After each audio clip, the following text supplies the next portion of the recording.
नमस्कार विद्यार्थी मित्रांनो, मी विश्वनाथ तंबाके सर. आज आपण या व्हिडिओमध्ये इयत्ता 9वीच्या इंग्रजी विषयातील unit 3.2 the fall of Troy या पाठाचा पहिला भाग पार्ट फर्स्ट पाहणार आहोत. यामध्ये मराठी भाषांतर व शब्दार्थ, वॉर्मिंग अप आणि चिटचॅटचा अभ्यास पाहणार आहोत. Chitchat. Question number 1. Do you know stories from any epics or mythological poems?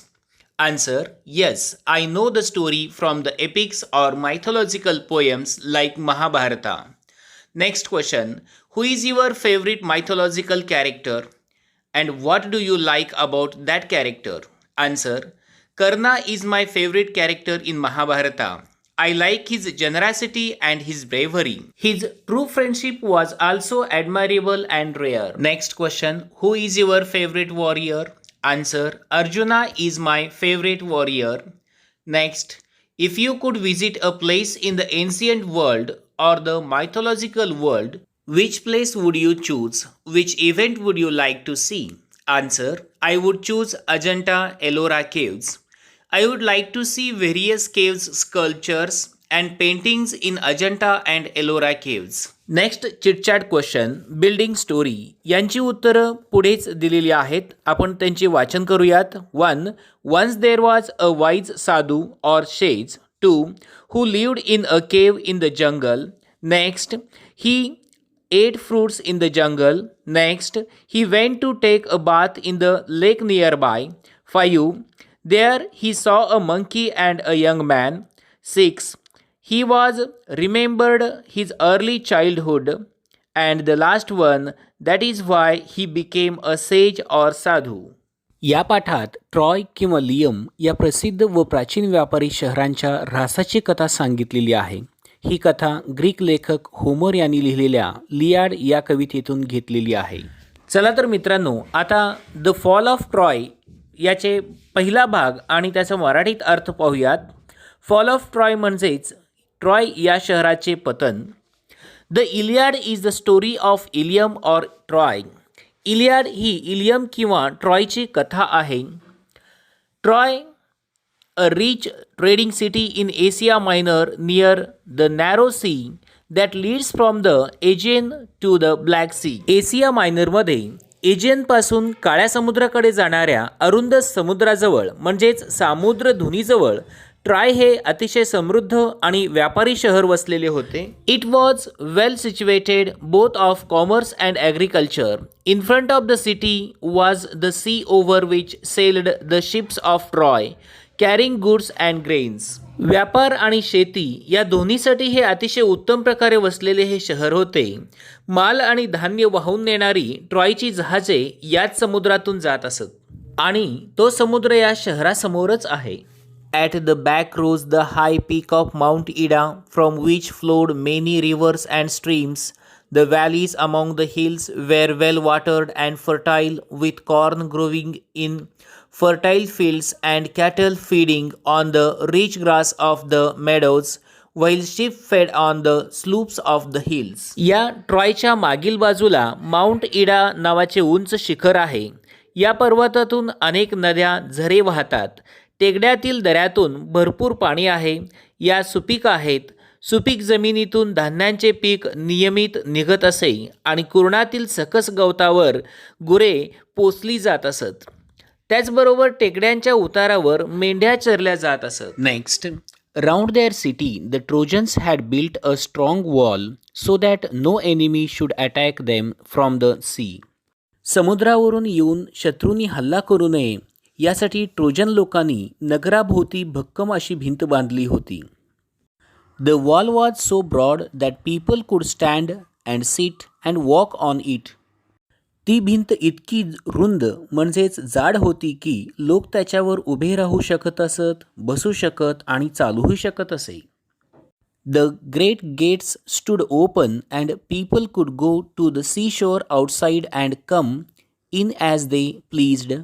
But in time of war, the gates would be closed and then the city was like a strong fortress, quite safe from all attack, protected by the walls surrounding it as well as by the hills behind. त्या ट्रॉयच्या भिंतींचे दरवाजे अतिशय भव्य व कायम उघडे असत आणि त्यातून लोक मर्जीनुसार बाहेर समुद्रकिनाऱ्यावर जात असे आणि परत आत येता सुद्धा त्यांना येत असे. युद्धाच्या काळात मात्र दारे कायमच बंद असायची आणि शहराभोवती या तटबंदीमुळे त्याचप्रमाणे मागे असलेल्या टेकड्यांमुळे शहर एखाद्या बळकट किल्ल्यासारखे सर्व हल्ल्यांपासून पूर्णपणे सुरक्षित होते. Thus, Troy was a strong city, strongly protected by its walls and strongly defended by its brave soldiers. अशा प्रकारे ट्रॉय हे शहर अधिक भक्कम होती. भिंतीमुळे भक्कमपणा सुरक्षित आणि शहरातील शूरसैनिकांमुळे ती संरक्षित होती. But all the kings and heroes of Greece had declared war against the Trojans because Paris, the prince of Troy, had persuaded Helen, wife of Greek King Menelaus, to elope with him. सुरक्षेच्या दृष्टीने अतिसुरक्षित असून सुद्धा ग्रीसचे सर्वच राज्ये आणि योद्धे यांनी Trojan विरुद्ध युद्ध पुकारले, कारण ट्रॉयचा राजकुमार पॅरिस यांनी ग्रीक राजा मेनलसची पत्नी हेलन हिला त्याच्याबरोबर पळून जाण्यासाठी फूस लावली होती आणि तिला ट्रॉयला आणले होते. The Greek wanted to take revenge on Troy for the wrong done by Menelaus. They sailed to Troy and laid siege to the city. The Trojans too fought hard and the siege continued for 10 long years. ग्रीकचा राजा मेनलसशी केलेल्या या दुष्कृत्याबद्दल Greek लोकांना ट्रॉयचा सूड घ्यायचा होता, म्हणून ते जहाजातून समुद्रमार्गे ट्रॉयला आले आणि त्यांनी शहराला वेढा घातला. ट्रोजन लोकसुद्धा खूप धैर्याने लढले आणि अशा प्रकारे 10 वर्ष शहराभोवतीचा वेढा चालूच राहिला होता. Next paragraph. The fighting went on daily but the sage did not end. अशा प्रकारे ही लढाई दररोज होत होती, पण वेढा मात्र काही उठत नव्हता. On the one hand the Greeks could not take the city and on the other hand the Trojans could not force them to sail away. एकीकडे ग्रीक योद्धे शहर जिंकू शकत नव्हते, तर दुसरीकडे ट्रोजन त्यांना पळवूनही लावू शकत नव्हते. Every day the Trojans came out of their gates and the Greeks came out of their tents and ships and the fighting went on. दररोज दिवस उजाडला की ट्रोजन आपल्या या भिंतींच्या दरवाजातून बाहेर येणार आणि त्याचबरोबर ग्रीक त्यांच्या तंबूतून आणि जहाजातून जी रात्री काढणार तिथून ते बाहेर येऊन त्या किनाऱ्यावरच्या वाळूवर यांचं युद्ध सुरू होणार. Sometimes there were great battles between the two armies. Sometimes there were single fights between two great heroes. Sometimes the Trojan had the better of it and sometimes the Greeks, but still the fighting went on. कधीकधी दोन्ही सैन्यात मोठ्या लढाया होत असत, तर कधी दोघा शूरवीरांमध्ये द्वंद्वयुद्ध होत असत. त्यात कधी ट्रोजन लोकांची सरशी होणार तर कधी ग्रीक जिंकत असे, पण तरीसुद्धा लढाई ही चालूच राहिली होती. Great heroes on both sides were killed in the course of the war. After leading the defence of his city for 9 years, the brave Hector was at last killed by Achilles, whom none could resist. But Achilles himself was killed later on by a poisoned arrow that entered his heel, the only part of his body where he could be wounded. या दोन्ही राज्यांमधील मोठमोठे योद्धे या युद्धकाळामध्ये मारले गेले. 9 वर्ष शहरांच्या संरक्षणासाठी नेतृत्व केल्यानंतर शेवटी शूर योद्धा हेक्टर अकिलेसकडून मारला गेला. कुणीही त्याचा प्रतिकार करू शकलं नाही, परंतु नंतर स्वतः अकिलसही त्याच्या शरीराचा जखम करण्याजोगा उरलेला भाग म्हणजे त्याची टाच तिलाच विषारी बाण लागल्याने तो मारला गेला. Still later Paris himself was killed also by a poisoned arrow. The Trojans were tired of being shut up in their city and the Greeks were longing to see their homes again, but still the fighting went on.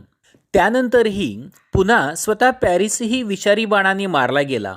Trojan लोक शहरात बंदिस्त राहून कंटाळले होते, तर त्याचबरोबर ग्रीकांना सुद्धा आपल्या घराकडे परतावेसे वाटत होते, माघारी जावेसे वाटत होते, पण तरीही दोघंही आपली जागा न सोडता लढाई चालूच ठेवलेले होते.